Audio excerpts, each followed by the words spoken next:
حضرت ابو الیسر سے روایت ہے، کہتے ہیں کہ سمعت رسول اللہ صلی اللہ علیہ وسلم، کہ میں نے رسول اللہ صلی اللہ علیہ وسلم سے سنا، یقول فرماتے ہوئے، فرمایا کہ جو شخص کسی تنگ دست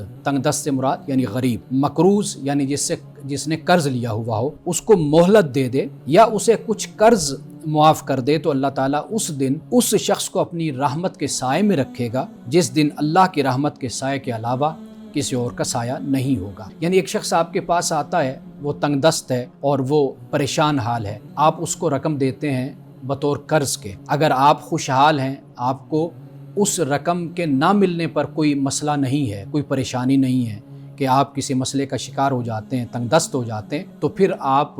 بہتر قدم یہ ہے کہ آپ اس مقروض کو وہ قرض معاف کر دیں، اور اگر ایسی صورت نہیں ہے تو پھر یہ ہے کہ اس کے ساتھ سہولت کا معاملہ کر دیں، اس طرح کہ بھئی جب اس کو سہولت ہو، جب وہ آسانی میں ہو، وہ خوشی سے آپ کو آپ کا قرض واپس کر دے۔ تو رسول اللہ صلی اللہ علیہ وسلم نے اس کا جو اجر بیان فرمایا، وہ اجر اس دنیا کی دولت کے مقابلے میں اتنا بڑا